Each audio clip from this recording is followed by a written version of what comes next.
आज है 52 नंबर मन का। राधा नाम बुद्ध सम सोहे, भक्त उबारी असुर जन मोहे। श्री राधा का नाम बुद्ध अवतार की तरह है, असुरों को मोहित करने वाला, भ्रम में डालने वाला, उनके लिए नास्तिक मत चलाने वाला,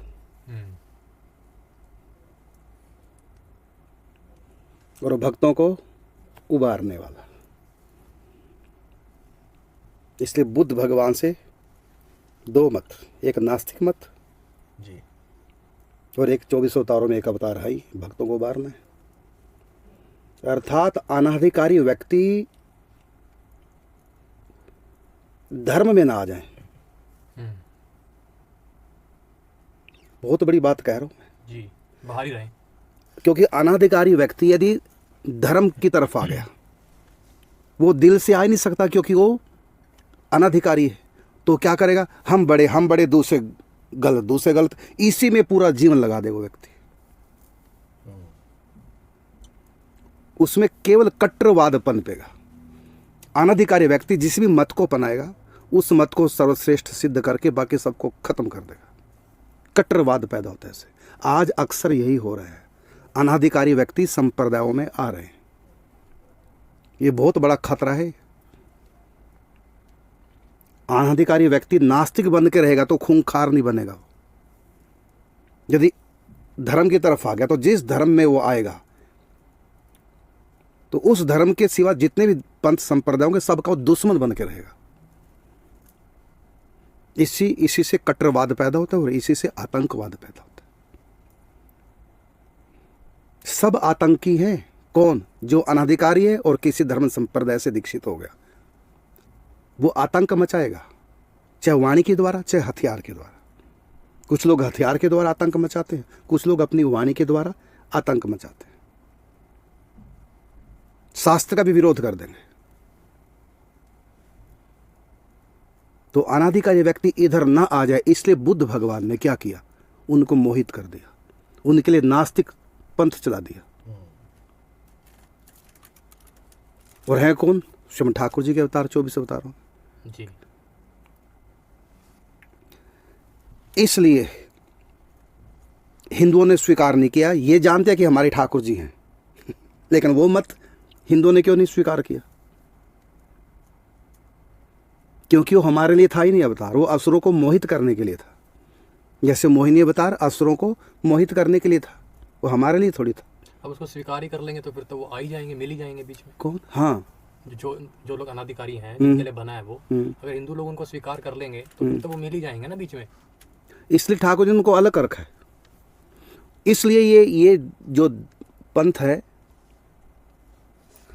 इंडिया से बाहर चला गया। यहां नहीं पनपे लोग, पनपे है पूर्वी देशों में। देखो, धर्म का पालन भी करते हो, कहते हैं हम बौद्ध धर्म को मानने वाले, मांस भी खाते हैं। कीड़े मकोड़े सब खा जाते हैं। तो ये क्यों? क्योंकि नास्तिक व्यक्ति यदि नास्तिक ही बना रहेगा तो इसी में ही आस्तिक लोगों का भला है। क्योंकि जो अनाधिकारी व्यक्ति, जिसके इतने पुण्य नहीं है, जिसमें इतनी ऊंची आस्था नहीं है, तो वो इधर ना आ जाए। आज भी यही हो रहा है। सभी सनातन धर्म के भी सभी पंथ संप्रदायों में भीड़ बहुत है। ये अधिकारियों की भीड़ नहीं है, ये अनाधिकारियों की भीड़ है। अधिकारी तो कोई बिरला होता है जिस पथ पे चल करके मंजिल को प्राप्त कर जाए। नहीं तो बस यही होगा, कटाक्ष। अपनी गलत बात को, शास्त्र की सही बात को भी गलत सिद्ध करने वाले आज मैं सुनता हूं, देखता हूं। शास्त्र की सनातन धर्म के लोग हैं और सनातन धर्म का संप्रदाय अपने आप को मानते हैं, तब भी सनातन धर्म के शास्त्र का विरोध कर देंगे, एकादशी का विरोध कर देंगे। सनातन धर्म की धज्जियां उड़ा रहे हैं लोग। सनातन धर्म के किसी भी रीति रिवाज को नहीं मानते। कट्टरता आ रही है। दुर्गा, शिव, सब का प्रयास उड़ाया जा रहा है। सनातन धर्म की धज्जियां उड़ाई जा रही हैं। ये घोर कलयुग इस समय आ रहा है। और भी बहुत बातें हैं इस समय, भगवान करे सबको सद्बुद्धि दे। तो राधा नाम बुद्ध सम सोहे, भक्त उबार और असुर जन मोहे। महाराज जी, आपने ये बात कही कि अनाधिकारी यहाँ पे आ जाएगा तो ये बात होगी, तो अधिकारी और अनाधिकारी की पहचान कैसे होगी? हम अधिकारी है कि नहीं, कैसे पता लगेगा? सिंपल सी बात है, वो जिस भी संप्रदाय में जाएगा उसके संप्रदाय के सिवा सबको दुश्मन मानेगा, बस सबको गलत मानेगा। अच्छा, ये हुआ सबकी बुराई करेगा वो। ये पहचान है अनाधिकारी यदि धर्म में आ जाए तो। ठीक है। नास्तिक लोग बुराई नहीं करते किसी भी धर्म संप्रदाय की। ये धर्म संप्रदाय के लोग ही एक दूसरे की बुराई करेंगे। महर्षि, इसी पर आपने बड़ा सुंदर पद भी बनाया कि कलयुग देख अचंभो आए। हाँ बिल्कुल। धर्म अधर्म की नहीं लड़ाई, धर्म धर्म पे तीर चलावे। हाँ, धर्म धर्म पे तीर चलावे, कलयुग देख अचंभो आवे। और उसमें अंतिम पंक्ति है जी, कली को धर्म ना दोष किसी को, इनसे केवल राम बचाए। इनसे केवल राम बचाए। कली को धर्म ना दोष किसी को, किसी का दोष नहीं, कलयुग का धर्म है ये बस।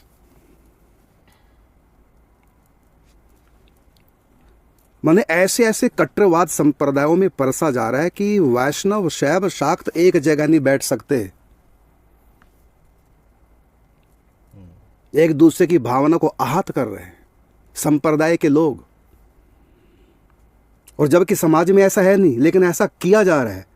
नहीं तो पूरे भारत में घूम के देख लो, एक ही जगह पर पूरा सत्संग हाल, वहीं पर दुर्गा जी का मंदिर है, राम का मंदिर, शिव मंदिर, कृष्ण मंदिर, सब है। कृष्ण के उपासक शिवरात्रि मनाएंगे। शिवरात्रि कृष्ण के भक्त मनाते हैं बाहर पूरे भारत में, और शंकर जी के भक्त जन्माष्टमी मना लेते हैं। मतलब पूरे भारत का माहौल बहुत बढ़िया है। पूरे सनातन धर्म एक है, लेकिन संप्रदायों में जो घुस गए, शंकर जी का विरोध, कहीं दुर्गा जी का विरोध, कहीं पंच परमेश्वर का विरोध, कहीं एकादशी का विरोध, कहीं सूतक पातक का विरोध, शुद्धि अशुद्धि का कोई मतलब नहीं, शास्त्रों का विरोध। यह है कलयुग। लेकिन भारत में ऐसा माहौल नहीं है, हमारे सनातनियों में ऐसा माहौल नहीं है। सब एक है। कहीं भी जाओ, पूरे भारत में किसी भी शहर में जाओ, तो एक ही जगह पर शंकर जी का मंदिर, राम का मंदिर, कृष्ण मंदिर, और सब भक्त शिवरात्रि मनाते हैं, वही भक्त नवरात्रि मनाते हैं, वही भक्त गणेश उत्सव भी मनाते हैं, वही लोग शिवरात्रि भी, सब कुछ। उन्हीं लोगों ने बड़े प्रेम से श्री कृष्णा सीरियल देखा, उन्हीं लोगों ने बड़े प्रेम से रामायण सीरियल देखा, उन्हीं ने बड़े प्रेम से महाभारत सीरियल देखा, वही दुर्गा जी के, शंकर जी के सीरियल भी वही लोग देख रहे हैं। मतलब कोई भेदभाव नहीं है। लेकिन संप्रदायों में घुस के जब देखा मैंने, मैं तो हैरान हो गया। सारा कलयुग यहां घुसा पड़ा है और लोगों को सिखाया जा रहा है बातें।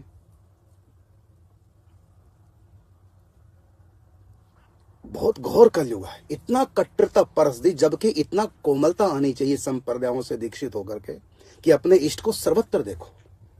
यही है अनन्य भक्ति। अपने इष्ट को सर्वत्र देखो, सब जगह हमारे इष्ट। यदि हम राधा कृष्ण के उपासक हैं तो शिव मंदिर में जाएंगे तो वहां क्या भाव करेंगे? हमारे राधा कृष्ण शिव पार्वती के रूप में। सीताराम जी के मंदिर में प्रणाम करेंगे, हमारे राधा कृष्ण यहाँ सीताराम जी के रूप में। हमारे राधा कृष्ण ही कण कण में व्याप्त हैं, सबके भीतर हमारे राधा कृष्ण है। सिया राम मैया सब जग जाने। सब जग जाने, ये है सच्ची अनन्यता। लेकिन ये ना सिखा के क्या सिखाया जा रहा है? शंकर जी के मंदिर में नहीं जाना, घर में यदि शंकर जी का चित्र है उसको निकाल दो बाहर, गणेश पूजा नहीं करना। मतलब सनातन धर्म को, भाई संप्रदाय तो शाखाएं हैं, जड़ तो हमारी सनातन धर्म है। फल फूल शाखाओं में लगते हैं, बात सच है, लेकिन कब? जब वो शाखा मूल से जुड़ी रहेगी। हम मूल का छेदन कर रहे हैं, मतलब हम सनातनी ही सनातन धर्म का सर्वनाश कर रहे हैं। यदि ऐसा ही चलता रहा, आपस में कुछ दिन बाद लड़ाइयां होंगी, परिवार में लड़ाइयां होंगी। एक परिवार ने संप्रदाय से दीक्षा ले ली और अब वो कट्टर बन गया घर में, शंकर जी को मत मानो, दुर्गा को मत मानो, फलाने को मत मानो। परिवार में फूटें डाल रहे हैं और सनातन धर्म का अलग से नाश हो रहा है। जिस धर्म को बचाने के लिए ठाकुर जी बार बार अवतार लेते हैं, आज उन्हीं के भक्त उसी धर्म पर कुठाराघात कर रहे हैं। तो बात चली थी स्वयं भगवान ने नास्तिक मत चला दिया, लेकिन हमने नहीं माना। मतलब शास्त्र से उल्टा यदि बुद्ध अवतार लेकर श्री कृष्ण भी बोलेंगे तो हम उनकी भी बात नहीं मानेंगे। तो बुद्ध अवतार हमारा अवतार, हम बुद्ध अवतार की पूजा करते हैं। 10 अवतार में बुद्ध अवतार, 24 अवतारों में तो बुद्ध अवतार है ही। लेकिन बुद्ध अवतार, भागवत में कथा बुद्ध अवतार की, हम बुद्ध अवतार को मानेंगे, लेकिन उनकी आधी बात मानेंगे, पूरी नहीं, क्योंकि उनकी आधी बात शास्त्र से उल्टी है। इसलिए हमने नास्तिक मत नहीं माना बुद्ध का। इसलिए बुद्ध विदेशों में चला गया। अंडा मांस मीट पत्नी क्या क्या लोग खाते भी रहते हैं और कहते हैं बुद्ध धर्म वाले। इसी प्रकार से राधा नाम कुछ लोगों को मोहित कर रहा है। राधा नाम का इतना प्रचार इस समय हो रहा है कृपा से। निकुंज में, निकुंज का टिकट सरेआम बट रहा है। पहले तो गुपचुप आराधना होती थी निकुंज की, लेकिन वर्तमान में विशेष राधारानी की कृपा बरस रही, सबका वाहन निकुंज के लिए। लेकिन वर्तमान में भी मैं देख रहा हूं राधा नाम जो विशेष रसिकों का संग करते हैं उनको तो पचेगा, बाकी सबके बस का नहीं। और नाम जप लेंगे, राधा नाम सबका अधिकार नहीं। जपने भी नहीं देते कहीं तो राधा नाम है। रसिक संप्रदाय के राधा नाम ही नहीं जपने देते, और नाम बता देंगे लेकिन राधा नाम नहीं जपना, और है रसिक। तो मोहित हो रहे हैं राधा नाम से। इसलिए कहा ये बुद्ध अवतार की तरह राधा नाम है। कुछ लोगों को मोहित कर रहा है, हर व्यक्ति जप नहीं सकता, और कुछ लोग राधा नाम के दीवाने हो रहे हैं। दोनों बातें एक साथ चल रही। जैसे हम सनातनी बुद्ध भगवान के दीवाने हैं, और जो दूसरे लोग हैं अनाधिकारी उनको नास्तिक बना रहा है बुद्ध भगवान। हमको दीवाना बना रहा है, उनको भगवान से दूर कर रहा है, मैंने अपने आप से दूर कर रहा है जी। क्योंकि अनाधिकारी व्यक्ति इधर ना आए। इसलिए पूर्व के जितने भी देश हैं सबको रोक दिया बुद्ध अवतार ने भगवान मानने से, क्योंकि तुम लोग इधर आओगे ना गंद ही फैलाओगे। इसलिए बाहर ही रहो, वहीं रहो। तो राधा नाम बुद्ध सम सोहे, भक्त उबारी और असुर जन मोहे। भागवत में भी लिखा कि लोगों को मोहित करने के लिए, असुरों को मोहित करने के लिए भगवान के अवतार हुआ। लेकिन हम लोग तो असुर नहीं ना। हमारे तो सुर सब ठीक है। जिनके सुर ठीक नहीं वो असुर है।